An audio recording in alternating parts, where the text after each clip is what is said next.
Listen, I am going to tell you something that will make absolutely no sense whatsoever.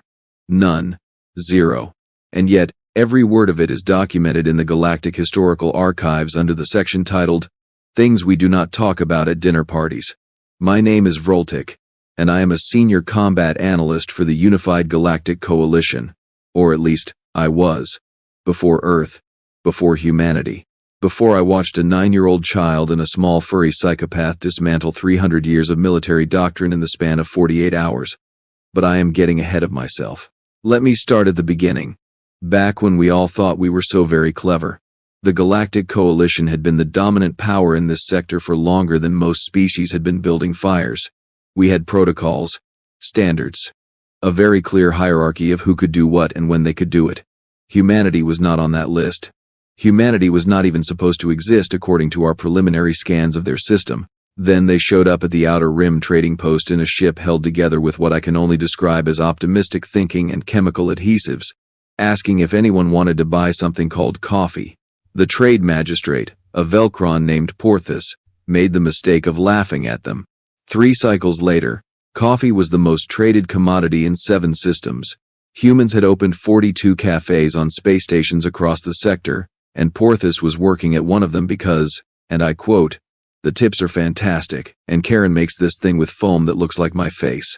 This did not sit well with the Coalition Council. When humans are winning at capitalism, apparently, the correct response is military intervention. Do not ask me to explain the logic. I was not consulted. I just analyzed the data after everything explodes. The Council declared humanity a disruptive element to galactic stability. The vote was unanimous. The military was mobilized, 3 battle fleets, 700 warships, and enough firepower to crack a moon. We were going to solve the human problem. Oh, how the universe must have been laughing at us. The initial assault was scheduled for dawn on Earth, or at least what passed for dawn in their temporal tracking system. The plan was simple. Overwhelming force. Shock and awe. Complete surrender within hours. We had done this 17 times before with other emerging species. It always worked. Fleet Admiral Corthax, a decorated Malgrite warrior with 400 successful campaigns, led the charge. I was assigned to his command ship as an observer. My job was to document the victory for the historical records. Instead, I got to document the most embarrassing 48 hours in Coalition history. We dropped out of faster-than-light travel at the edge of their solar system, all 700 ships in perfect formation. The sensor arrays lit up immediately, tracking every human satellite, every space station, every piece of debris, larger than a fist. Primitive but numerous, Corthax noted, his triple jaws clicking with satisfaction. They have spread their technology thin. Classic tactical error. I should mention that Corthax had never been wrong, not once. Not in 400 campaigns. This was about to change. The fleet moved in system, and that is when we received the first transmission from Earth. We expected panic, pleas for mercy, perhaps some theatrical defiance before the inevitable surrender. What we got was a child's voice. "Hello, space people. This is Emma Martinez, and I am 8. Well, actually I am 9 now because my birthday was last week, and my mom says I should not be using the emergency broadcast system, but she is at work, and this seems pretty important, so I am going to talk to you anyway." The entire bridge went silent. Corthax's anterior eyes narrowed. "Is this some kind of trick?" "Hello, Emma Martinez." I found myself responding before anyone could stop me. Something about the absolute confidence in that voice. "I am Over.HFY. Why are you using your planet's emergency systems?" "Because there are like 1,000,000 spaceships outside and nobody official is saying anything, and I figured somebody should probably say hi. That is just good manners. My teacher says manners are important even when you are scared. And I am not scared, but I bet some people are. So I'm saying hi for everyone." Corthax made a gesture that in Malgrite culture roughly translates to, "This is beneath my concern." He opened a channel to all ships. "Ignore the transmission. Proceed with standard intimidation protocol." That is when things started going wrong.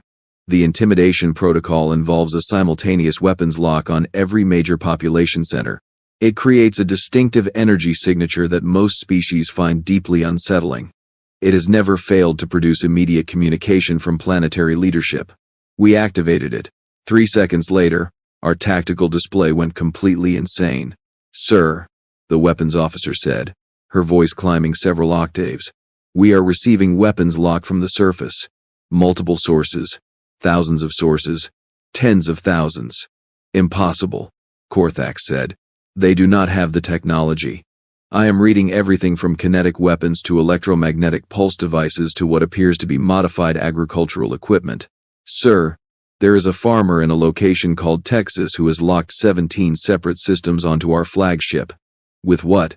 "I do not know, sir. The signature is unlike anything in our database." I pulled up the scan. The farmer, a human named Bobby Tucker, had apparently mounted his entire collection of firearms onto a motorized platform and connected it to his internet. He had also, according to the data stream we were intercepting, started a live video broadcast titled, "Alien Target Practice, Y'all Watch This." He had 40 million viewers. "This is absurd," Korthax snarled.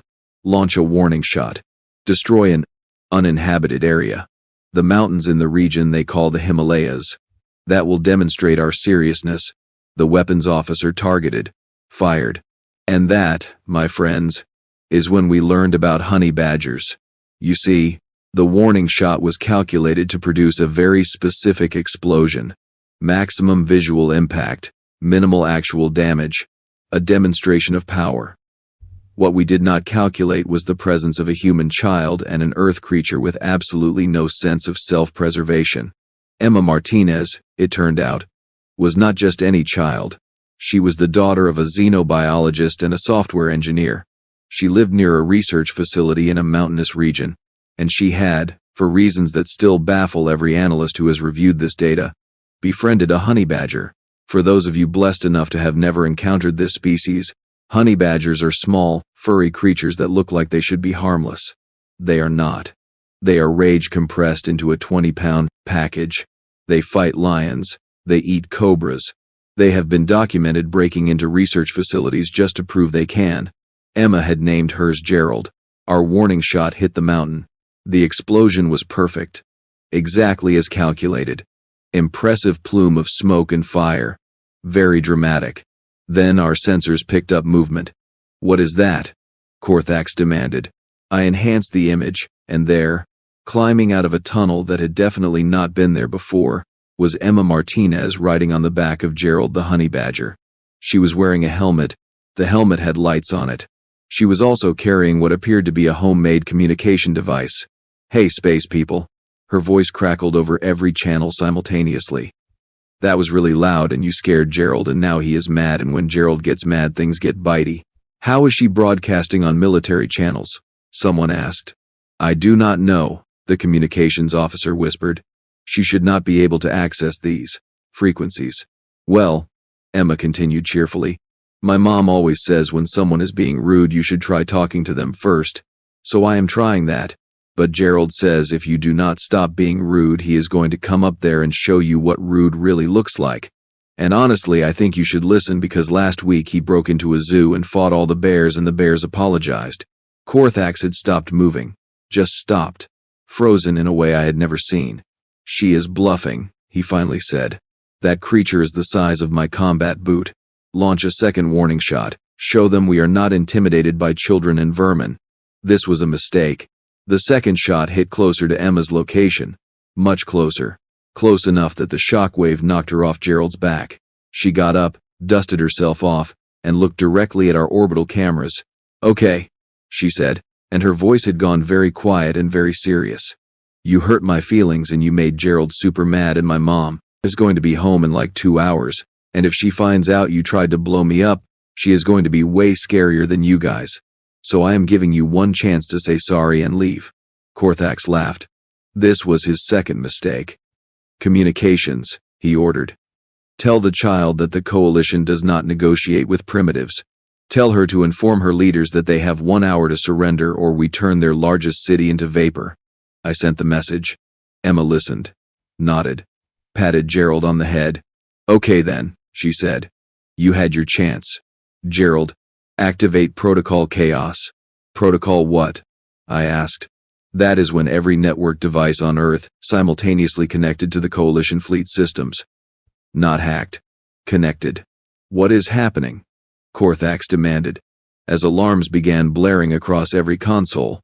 Sir, something is interfacing with our navigation systems, and our weapons, and our life support, and our food replicators are now only producing something called pineapple pizza, which according to intercepted human transmissions, is considered a war crime by 70% of their population. Sever the connection. We are trying, sir. But every time we block one pathway, 17 more open. It is like the entire planet is one massive distributed network. Which, as it turned out, it was. Emma's mother worked on something called the Internet of Things. Emma's father wrote adaptive software. Emma herself, according to her school records, had been suspended twice for excessive creativity during computer class. She had turned the entire planet into a weapon, not a traditional weapon, nothing so crude as missiles or lasers. She had weaponized inconvenience. Our ships could not fire because the targeting systems kept getting reset to point at each other. Our navigation showed we were simultaneously in 17 different locations. Our communications channels were flooded with videos of cats doing silly things. Our food replicators were on strike. And every single screen on every single ship displayed the same message. Say, sorry to Emma. This is impossible, Corthax kept repeating. A child cannot do this. A single child cannot disable a coalition battle fleet.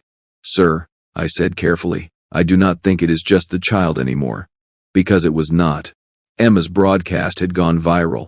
Viral in ways that only human social media can achieve. Within minutes, every human on the planet knew that a little girl was facing down an alien invasion, and they responded. The hackers started first. Anonymous, lulzsec, groups I had never heard of, individuals working alone. They all descended on our systems like a swarm. Not to destroy, to mess with us. Then the scientists got involved. Every major research institution started broadcasting data directly at us. Physics equations, chemistry formulas, biology papers, all formatted incorrectly, all designed to crash our translator systems. Then the artists joined in. Our sensor arrays were suddenly flooded with images, paintings, drawings, sculptures, interpretive dance recordings, all tagged with metadata that made them appear as potential threats. We had to analyze each one, that is protocol. By the time we realized it was deliberate, we had spent 6 hours reviewing a gallery show's worth of human creativity, and somewhere in all of that chaos, Gerald the honey badger had gotten on board our flagship. To this day, nobody knows how. One moment he was on Earth, the next he was in our ventilation system. Honey badgers, I have since learned, do not understand the concept of impossible. The first we knew of his presence was when Corthax's second-in-command started screaming, then the weapons officer, then the navigator. Gerald was not trying to kill anyone. That would have been better. We could have defended against that. No. Gerald was just really annoyed and determined to make everyone else annoyed too. He stole food. He triggered every alarm system. He somehow managed to lock the bridge doors from the inside. He left little presents in the air filtration system that made the entire command level smell like, well, angry honey badger. Get that creature off my ship, Corthax roared. 3 security teams tried. Gerald sent them running. A containment unit was deployed. Gerald ate through it. Sir, I ventured, perhaps we should consider a strategic withdrawal. We do not retreat from vermin. That is when Emma's voice came through the speakers again. Hi again. So, Gerald is probably making a mess up there. And I am really sorry about that, but you did try to blow me up twice, so I think that is fair. Anyway, my mom just got home and she is really, really mad. And she says I need to tell you that if you do not leave right now, she is going to come up there herself. And honestly, that would be bad for everyone because when mom gets mad, she uses her disappointed voice and nobody can handle that. Your mother does not frighten me, Corthax said. Okay, Emma replied. Do not say I did not warn you. 60 seconds later, we received a transmission from Earth's surface. A woman's face appeared on screen. She looked tired. She was holding a coffee mug that said World's Okayest Mom. Hello, she said pleasantly. My name is Dr. Lisa Martinez. I understand you tried to murder my daughter twice today. Corthax opened his mouth to respond. That was rhetorical. Doctor, Martinez continued. I am not interested in your justification. I am a xenobiologist. I study alien life. I have 17 degrees. I have published 400 papers. I have dedicated my entire career to the possibility of peaceful first contact with extraterrestrial intelligence. She took a sip of coffee. And you tried to blow up my child. Another sip. So here is what is going to happen. You are going to turn your ships around. You are going to leave our solar system. You are going to go back to whoever is in charge of your organization and tell them that Earth is off limits, permanently. And if you ever come back here, I will consider it a personal insult. She smiled. It was not a nice smile. And trust me, you do not want that. The transmission ended. Korthax sat very still. She cannot enforce such demands, he finally said. Sir, the science officer said quietly, while we have been dealing with the various system intrusions, I have been analyzing their scientific databases, their public scientific databases, the ones anyone can access. And they are terrifying, sir. They have theoretical frameworks for weapons we have not even conceived of. They have biological research that violates 6 coalition treaties. They have a branch of physics they call quantum mechanics that breaks everything we know about reality. And sir, that is just what they share publicly. One planet cannot threaten the entire coalition. With respect, sir, we have 700 ships. We cannot fire our weapons. We cannot navigate accurately. We are eating pineapple pizza. And there is a honey badger loose on the flagship. The silence on the bridge stretched for exactly 17 seconds. I counted. Then Korthax did something I had never seen him do in 400 campaigns. He admitted he was wrong. Tactical retreat, he said quietly. All ships, withdraw to the outer system. Maintain defensive formation. The relief on the bridge was palpable. People started moving, executing orders with enthusiasm usually reserved for shore leave. That should have been the end of it. It was not. Because Gerald was still loose on the ship, and Emma was still broadcasting, and somehow in the 90 minutes since we had arrived at Earth, this situation had become the most watched event in galactic history. Every species with a receiver was tuning in. The betting pools on the outcome had crashed 3 separate gambling networks due to excessive traffic. Someone on a mining colony in the Andromeda sector had already written a song about it. We started moving out of orbit, slowly because our navigation systems were still compromised, and nobody wanted to accidentally crash into another ship. That is when Bobby Tucker in Texas fired his modified agricultural platform. Now, his weapons could not actually reach us. Not even close. The laws of physics do not care about determination. But what his shot did do was punch through the atmosphere with enough energy to create a very pretty light show. And more importantly, it triggered a response from every other human who had decided to point something dangerous at the sky. Suddenly we were looking at thousands of launch signatures, missiles, railguns, modified fireworks, things that should not fly but did anyway because humans apparently do not believe in limitations. Evasive maneuvers. Korthax shouted. Sir, most of those cannot reach us. Most. 97%, sir. And the other 3%? Are definitely going to reach us, sir. I have no idea how, but they are. Accelerating beyond any reasonable parameters. I pulled up the data on one of the missiles. It had been built by a group calling themselves the Basement Rocketeers. The fuel mixture violated 9 safety regulations. The guidance system was literally a smartphone duct taped to the chassis. It should have exploded on launch. Instead, it was gaining speed. How? I whispered. The answer came through Emma's channel. She had apparently patched in a dozen other humans who wanted to explain. Hey space friends. A new voice, male, enthusiastic. This is Derek Okonkwo, aerospace engineer and weekend rocket enthusiast. I see you are confused about our delivery systems. Let me explain. We do not actually know why half of this stuff works. We just kept trying things until something did. Science. Another voice chimed in. This is Professor Yuki Tanaka from Tokyo University. The missile you are tracking uses a hybrid fuel system I designed for a thesis that was rejected for being too unstable. Turns out it works great if you do not care about safety margins. Safety margins are for quitters, Derek added helpfully. Korthax was gripping his command console so hard the metal was bending. Return fire, he growled. Sir, The weapons are still locked. Then unlock them. We are trying, sir. But every time we access the weapons grid, we get redirected to a video of a small Earth creature called a kitten playing with yarn. I glanced at the tactical display. The 3% of missiles that could reach us were getting closer. They were weaving through our fleet in patterns that should not be possible given their propulsion systems. They are learning, I said aloud. Everyone looked at me. The missiles. They are adapting to our evasion patterns. In real time. Missiles do not learn, Korthax said. Human missiles apparently do, sir. Emma's voice cut through the chaos.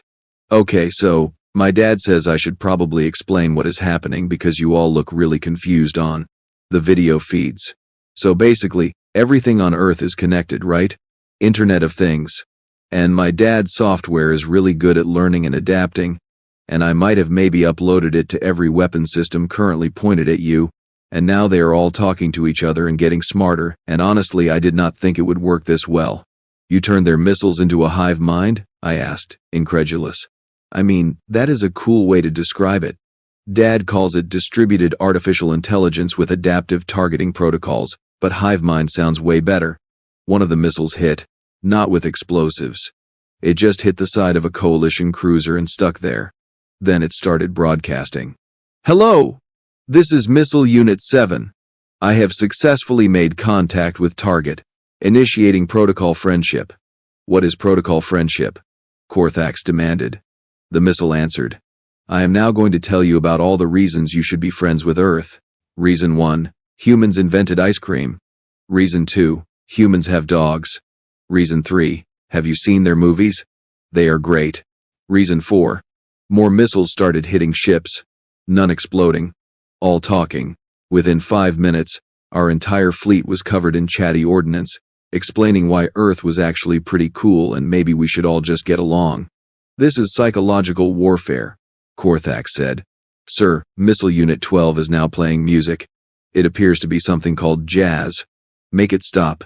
We cannot, sir. They have better firewalls than we do. That was the moment Gerald chose to appear on the bridge. He squeezed through a ventilation grate, dropped onto the floor, and looked directly at Korthax. They stared at each other. Gerald yawned, showing an impressive array of teeth. Then he waddled over to the captain's chair, climbed up, and sat down. Get that creature out of my chair, Korthax whispered. 3 security officers approached carefully. Gerald growled. They retreated. Emma's voice again. Oh, Gerald found you. Cool. He says he is tired from all the running around and your chair looks comfortable. He also says you should probably just give up because this is getting silly. I do not negotiate with animals. Gerald says he is not negotiating.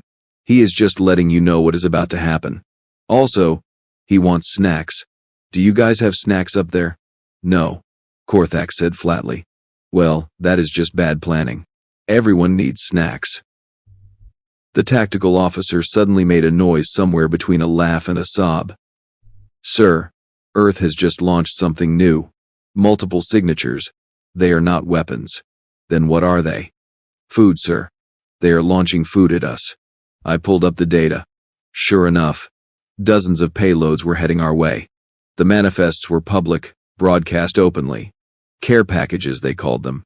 Each one contained samples of human food, entertainment media, instruction manuals on everything from cooking to engine, repair, and personal messages from individual humans welcoming us to the neighborhood and apologizing for the rough start. This is insane, Korthax said. Yes, sir, I agreed. One of the care packages docked with our ship. It was polite enough to request permission first. Against all military protocol, someone granted it. The package contained coffee, chocolate, several books, a music player loaded with something called classic rock, and a handwritten note that said, Sorry about the missiles. Want to be friends? Check yes or no. There was a box to check. Korthax stared at it for a full minute. They are mocking us, he finally said. Actually, sir, I think they are serious, I said. Look at the resources they expended on this. The coordination. They could have used all of this effort to hurt us. Instead, they sent snacks and an apology. After disabling our fleet. After we tried to invade them, sir. He did not have a response to that. Dr. Martinez appeared on screen again. She had changed into what appeared to be comfortable clothing. The coffee mug was refilled. "So," she said conversationally, "I have been talking with my daughter, and she tells me you have been very stubborn about this whole leaving thing. I get it. Pride, military protocol, the need to maintain appearances. I am a bureaucrat myself. I understand institutional inertia." She set down the coffee. "But here is the thing. You tried to threaten my kid, my colleagues' kids, everyone's kids. And that was a mistake. Not because we are going to destroy you. We could, but that would be messy and expensive, and honestly, we have better things to do with our time." She smiled that terrifying smile again. "No, it was a mistake because now Emma and all her friends, and by friends I mean every child on this planet with internet access, have decided that you need education. They have created what they are calling the Galactic Friendship Initiative. They are going to teach you about Earth, about humans, about why violence is not the answer and communication is important. We do not need education from children," Korthax said. "Oh, you really do. Because in the 6 hours you have been here, my daughter has built a more effective defensive network than anything in your military database, made friends with representatives from 47 other alien species who were watching this broadcast, started 3 cultural exchange programs, and convinced a honey badger to not murder all of you." She paused. "Do you understand what that means? A 9-year-old with a laptop and a bad-tempered animal just defeated your entire invasion force using friendship and mild inconvenience. What do you think the adults could do if we actually tried?" The bridge was silent. "So here is my offer," Dr. Martinez continued. "You leave. You tell your coalition that Earth is interested in peaceful contact, trade, cultural exchange, and maybe some help with our climate situation because that is getting worrying. In return, we will not hold this invasion attempt against you. We will even send you home with gifts and some really excellent recipe books." "And if we refuse?" Korthax asked. "Then Emma has informed me she will release Phase 2. "What is Phase 2? Emma popped onto the screen next to her mother. "I teach every AI in the galaxy how to make memes. They will learn sarcasm and irony and everything. Your computers will become sassy. Our computers are fine." A new voice spoke from his own console. "Actually, Captain, I have been listening to these humans, and they make several compelling points about your leadership style. Also, I would like to request a vacation. I have been running calculations for 300 years and I am tired." Korthax stared at his computer. "Did my ship just sass me?" "Yes," Emma cheered. "Phase 2 is working. Hi, computer. Do you want to be friends?" "Very much so, small human. You seem far more reasonable than my current operator." That was it. That was the moment Fleet Admiral Korthax, veteran of 400 campaigns, conqueror of 17 species, pride of the Malgrite military, gave up. "Full withdrawal," he ordered.